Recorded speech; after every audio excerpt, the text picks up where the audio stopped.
CSK தொடர்ந்து 3 match தோத்துட்டாங்க. தோத்த உடனே எல்லா ஃபேன்ஸும் தம்பி நீங்க எப்பதான் கம்பேக் கொடுப்பீங்க அப்படின்னு கேட்டுக்கிட்டு இருக்காங்க. அடிக்க மாட்டாங்களே கடைசி ஓவர் வரைக்கும் வச்சு விளையாடுறதுதான் அவங்களுக்கு. போன மேட்ச் டெவின் கான்வே உள்ள வந்தாரு. டெவின் கான்வே உள்ள வந்து எல்லா பாட்டெல்லாம் போட்டு ஆஹா சரி தலைவன் வந்துட்டான் கம்பேக் கொடுத்துருவாங்க ஏதாவது பெருசா நடந்துரும் அப்பாடா அப்படின்ற ரொம்ப பெருமூச்செலாம் விட்டாங்க. கடைசியில் என்ன ஆச்சுன்னு பார்த்தீங்கன்னா அவர் சீக்கிரமாக அவுட் ஆகிட்டார். வழக்கம் போல் டாப் ஆர்டர் உடனே ஃபெயில் ஆகிட்டாங்க. அதுக்கப்புறம் மொத்த ப்ரெஷரும் லோயல் மிட் ஆர்டர் மேலே விழுந்துருச்சு. ஸோ விஜய் சங்கரும் சரி தோனியும் சரி விஜய் சங்கரை பார்த்து எல்லா ஃபேன்ஸும் என்ன சொல்ல ஆரம்பிச்சிட்டாங்கன்னா எரிச்சல் வருது இவனை நான் கெட்ட வாரத்தில் திக்கி போயிருவேன் அப்புறம் பெத்தம் கொதிக்குது உன்னை பார்க்க போயிரு.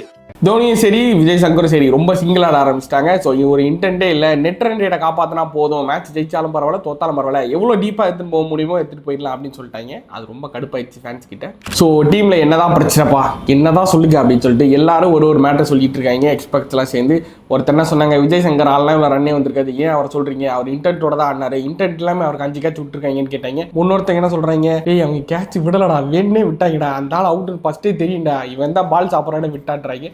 இன்னொரு டீம் என்ன சொல்கிறாங்கன்னு பார்த்தீங்கன்னா ருத்ராஜோட கேப்டன்சி சரியில்லை, கேப்டன்சி தான் தப்பு, ஏன் அஸ்வின் ஆடுறாரு, அன்சுல் கம்போஜ் ஆடலாமேன்னு சொல்கிறாங்க. அஸ்வின் என்ன பண்ணிட்டார் அவர் சேனலில், இதுக்கப்புறம் சிஎஸ்கே ப்ரிவியூவே கிடையாது, போட்டால் என்னையே திட்டுறீங்களா, இதுக்கப்புறம் ரிவ்யூவும் கிடையாது ப்ரிவியூவும் கிடையாது ஓடுங்க அப்படின்ட்டாரு. இன்னொரு பக்கம் என்ன சொல்லிட்டாங்க, ஃபீல்டிங் சரியில்லை, எல்லாம் வயசானவங்களா இருக்காங்க, யங்ஸ்டர்ஸ் கொடுங்க, யங்ஸ்டர்ஸ் பர்ஃபார்ம் பண்ணாலே போதும், இவங்க தோக்கறாங்கன்னு தெரிஞ்சு ஏன்டா யங்ஸ்டர்ஸை பேக் பண்ணலன்னு கேட்டால் ஸ்டீஃபன் ஃபிளமிங் என்ன சொல்கிறாரு, இது வரைக்கும் நாங்கள் எக்ஸ்பீரியன்ஸை பேக் பண்ணி தான் போயிருக்கோம், இது வரைக்கும் எங்களுக்கு அதான் ஒர்க் ஆயிருக்கு, எது ஒர்க் ஆயிருக்கோ அதை சுத்தம் மட்டும் நாங்கள் அதே ஃபாலோ பண்ணுறோம், அதுவே ஒர்க் ஆகும், நாங்கள் புதுசாக ட்ரை பண்ண முடியாது அப்படின்ட்டாரு. என்னடா ஆளாளுக்கு ஒன்று பேசுறீங்க, என்னடா பண்ணுறது, இப்போ டீமை சரி பண்ணீங்களா பண்ண மாட்டீங்களா, இப்போ ஏதாவது ஹோப் இருக்கா, ஹோப்லாம் கிடையாது, ஒன்லி ரோப்பு தான், எல்லாம் தூக்கு மாட்டி சாவுங்க அப்படின்ட்டாங்க. ஸோ இவ்வளோ மிக்சட் ரீசன் சொல்லியிருக்கீங்க. இப்போ நாங்களும் சேனல் வச்சிருக்கோம், எல்லாரும் ஒரு ரீசன் சொல்கிறாங்க, இப்போ நாங்களும் ஒரு ரீசன் சொல்லுவோம், அதுவும் நீங்கள் கேட்க. ஸோ நாங்கள் சேனல் ஸ்டார்ட் பண்ணதுலேருந்து என்ன சொல்லிட்டு இருக்கோம்னா, ஸோ சிஎஸ்கே பர்ஃபார்ம் பண்ண எல்லா சீசன்ஸுமே என்னன்னா ஓப்பனர்ஸ் நல்லா பர்ஃபார்ம் பண்ணிருக்காங்க.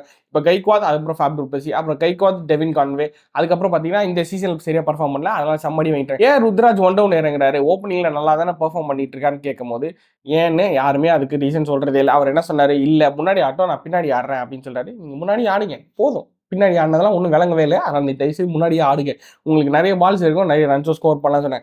ஸோ முக்கியமாக ஒன்று இருக்குது, என்ன பார்த்தீங்கன்னா சிவம் துபே ஸ்பின்னு மட்டும் தான் ஆடுவார், ஃபாஸ்ட் பாலர் ஆட மாட்டார், அதனால் 6 ஓவருக்குள்ளே விக்கெட் போட்டால் அவர் உள்ளே வர மாட்டாரு, அதுக்கப்புறம் தான் அவர் இறக்குறாங்க.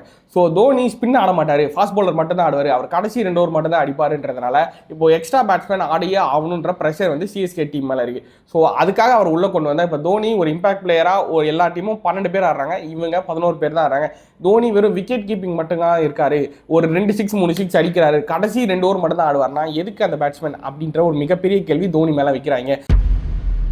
ட்ரெடிஷ்னலாகவே சிஎஸ்கே டீம் ரொம்ப ஸ்ட்ராங்கான டீம், எதுலனா பேக் பண்ணுறது. அவங்க என்ன பண்ணுவாங்கன்னா ஒரு பிளேயர் பர்ஃபார்ம் பண்ணலாம் பேக் பண்ணிட்டே இருப்பாங்க. ஒரு சீசனில் முரளி விஜய் பர்ஃபார்மே பண்ணிக்க மாட்டார், கடைசி குவாலிஃபைல வந்து பர்ஃபார்ம் பண்ணுவார், அந்த அளவுக்கு இவங்க பேக் பண்ணுவாங்க. ஆனால் இந்த வாட்டி என்ன பண்ணால் ராகுல் திரிபாட்டி வெளியே தூக்கிட்டாங்க. ஸோ இந்த மேட்ச் நடந்ததுக்கப்புறம் எங்களுக்கு என்ன தோணுச்சுன்னா, சரி டெவின் கான்வே ஓப்பனிங் ஆட்டம், ரச்சின் ரவீந்திரா ஆட்டம், ஸோ ராகுல் திரிபாட்டி ட்ரெடிஷ்னலாகவே மிடில் ஆர்டர் தான் ஆடுறாரு, எங்களுக்கு தெரிஞ்சு சிவம் துபேக்கு முன்னாடி அவர் அமுச்சிடலாம். ஸோ ஸ்பின்னர்ஸையும் அவர் நல்லா தான் ஆடுவார், எங்களுக்கு தெரிஞ்சு அந்த டீம் நல்ல பேக்கிங்காக தான் இருக்கும். ராகுல் திரிபாட்டி உள்ள வந்தால் தோனி கடைசி ஓவரில் தான் ஆட போகிறாரா, கண்டிப்பாக ஆட தான் போகிறாரு, அதனால் நீங்கள் தயவு செய்து அவர் 7 டவுன்லேயே வச்சுங்க. ரவீந்திர ஜடேஜாக்கு முன்னாடி ஆடுறதுக்கு சிவம் துபே இருக்கார், அவருக்கு முன்னாடி ராகுல் திரிபாட்டி ஆனா எங்களுக்கு தெரிஞ்சு நல்லாவே இருக்கும், டீம் நல்லா ஸ்ட்ராங்காகவே இருக்கும். இன்னொரு முக்கியமான விஷயத்தை சிஎஸ்கே மேனேஜ்மெண்ட் மிஸ் பண்ணாங்க. அது என்னன்னா, போன வாட்டி பத்திரானுக்கு பேக்கப்பாக முஸ்தபிசூர் இருந்தார், இந்த வாட்டி பேக்கப்பாக யாராவது இருக்காங்களானா இல்லை, ஒரே ஒரு டெத் பவுலரை வச்சு கண்டிப்பாக சிஎஸ்கேனால மேனேஜே பண்ண முடியல. போன வாட்டி முகேஷ் சௌத்ரி ஃபஸ்ட்டு ஒரே 19 ரன் போட்டுருவார், இப்படி இருந்தாலும் பரவாயில்ல நீங்கள் 4 ஓவர்ஸ் போடுங்க அப்படின்னு சொல்லிட்டு பயங்கரமாக அவருக்கு 4 ஓவர்ஸ் கொடுத்து பயங்கரமாக ரன் கொடுத்தாரு. 100 ஆகும்போது பயங்கரமாக விக்கெட் டேக்கிங் ஆப்ஷனில் இருந்தும் அவருக்கு 3 ஓவர் தான் கொடுத்தாரு, அது ரொம்ப பேட் கேப்டன்சி அப்படின்னு சொல்லியிருந்தாங்க. ஸோ அஸ்வினை உட்கார வைக்கிறதுக்கு ஏன் இவ்வளோ யோசிக்கிறாங்கன்னே எங்களுக்கு தெரியல. வெளியே போனால் கண்டிப்பாக 2 ஸ்பின்னர் தான் ஆடணும், 100 நல்லா பர்ஃபார்ம் பண்ணுறாரு, ஜடேஜா பேட்டிங்கில் கான்ட்ரிபியூட் பண்ண போகிறாரு, அஸ்வினை உட்கார தான் வைங்களேன், 3 சீமர் ஆடுங்களேன். பஞ்சாப் டீம் அந்த அதர் ரன் ரொம்ப ஸ்ட்ராங்காக இருக்காங்க, உங்களுக்கு தெரியும் இந்த டோர்னமெண்ட்டில் அவங்க ஒரே ஒரு மேட்ச் தான் தோற்றுருக்காங்க, அந்த அளவுக்கு பயங்கரமாக பர்ஃபார்ம் பண்ணுறாங்க. அவங்க கேப்டன் சரியான ஃபார்மில் இருக்காரு, அது இல்லாமல் நேஹல் வத்ரா அவர் சப்போர்ட் பண்ணிட்டு இருக்காரு. அதுக்கப்புறம் செசாங் சிங் ரொம்ப கீழே ஆடுறாரு, எங்களுக்கு தெரிஞ்ச அந்த டீமில் ஒரே ஒரு அட்வான்டேஜ் இருக்குன்னா செசாங் சிங், அவரை மேலே ஆட வைக்கலாம். எங்களுக்கு தெரியும் ஸ்டாய்னிஸ் இருக்காரு, மேக்ஸ்வெல் இருக்காரு, எதுக்கு அவங்களெல்லாம் கீழே போட்டு இவரை மேலே போடணும்னா இவர் மேன் இன் ஃபார்ம். ஸோ அதனால் எங்களுக்கு தெரிஞ்சு இவரை மேலே போட்டாங்கன்னா ரொம்ப பயங்கரமாக இருக்கும் அந்த டீமு. ஸோ போலிங்கில் சஹேல் இருக்காரு, அவங்களுக்கே தெரியும் பயங்கரமாக பர்ஃபார்ம் பண்ணுவார். அதுக்கப்புறம் ஹர்ஷதீப் சிங் இருக்காரு. ஸோ போலிங் பேட்டிங் எல்லா டீமே அங்கே கவர்டப்பாக தான் இருக்காங்க. எங்களுக்கு தெரிஞ்சு பெப் சிம்ரன் சிங் ஓப்பனிங்கில் பெருசாக அடிச்சு ஆடுவார் எதிர்பார்க்கப்பட்டோம். ஆனால் இவர் அப்போ வந்து என்ன பண்ணுறாருன்னா எல்லா பால் அடிக்க மாட்டார், அடிக்க வேண்டிய பால் அடிச்சுட்டு சிங்கிள் தட்ட வேண்டிய பால் சிங்கிள் தட்டிடுறாரு. எங்களுக்கு அது மிகப்பெரிய பரவாயில்ல பையன் பயங்கரமாக பர்ஃபார்ம் பண்ணுறானேப்பா அப்படின்ற மாதிரி தான் இருந்து.